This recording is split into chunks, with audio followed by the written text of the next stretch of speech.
एका गावात एक बाई आपल्या छोट्या मुलाबरोबर एका झोपडीमध्ये राहत होती.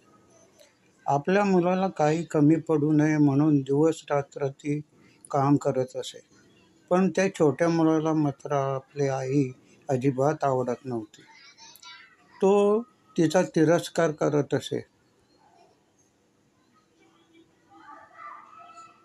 कारण तिला एक डोळा नसल्यामुळे ती भेसूर दिसत होती. आईला तो शाळेतही येऊ देत नव्हता. एकदा एका कार्यक्रमासाठी आईला शाळेत जावे लागले. पण तिला बघून कुठे तोंड लपवावे हे मुलाला कळत नव्हते. रागाच्या एक कटाक्ष टाकून तो तिथून पळून जातो. घरी आल्यावर तो आईला प्रचंड बोलतो.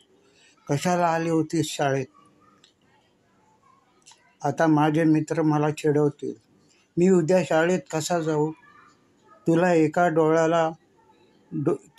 डोळा का नाही?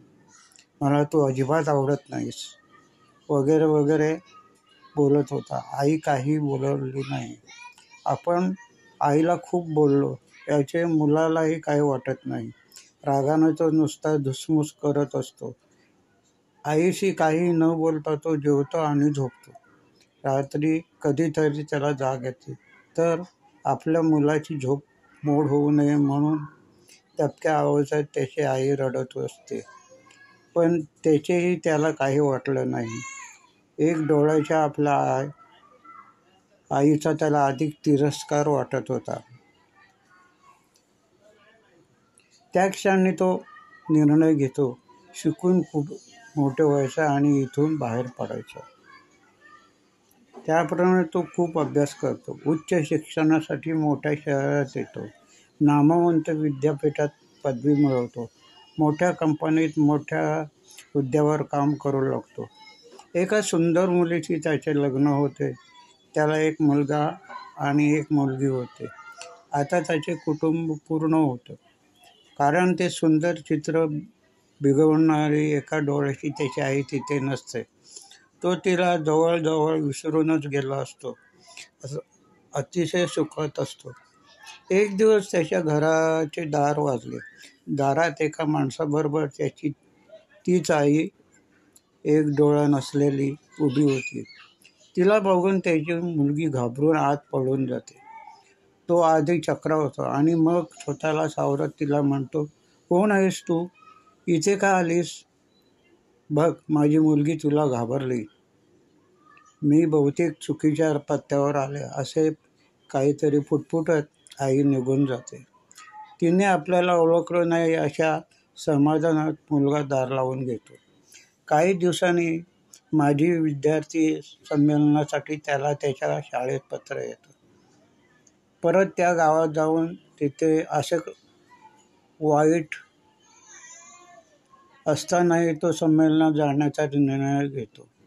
ऑफिसच्या कामासाठी जातो असे बायकोला सांगून संमेलनाला जातो. संमेलन पार पडते. कुठल्या तरी अनामिक ओढीने त्याची पावले त्याच्याही नकळत झोपडीकडे वळतात. दाराला कुलूप असतं.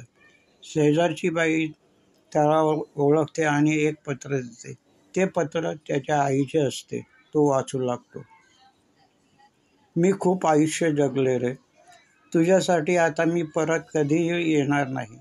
पण तू कधीतरी येऊन मला भेटशील अशी माझी खूप इच्छा आहे.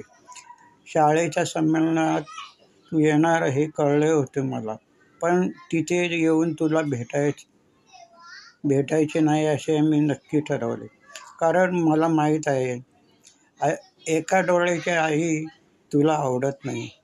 मला एकच डोळा का असेही तू मला एकदा विचारले होतेस. तेव्हा तू खूपच लहान होतास म्हणून मी काही उत्तर दिले नाही. पण आज सांगते, बाळा, तू लहान असताना एक अपघात झाला होता. त्या अपघातात तू तुझा एक डोळा गमावला होतास.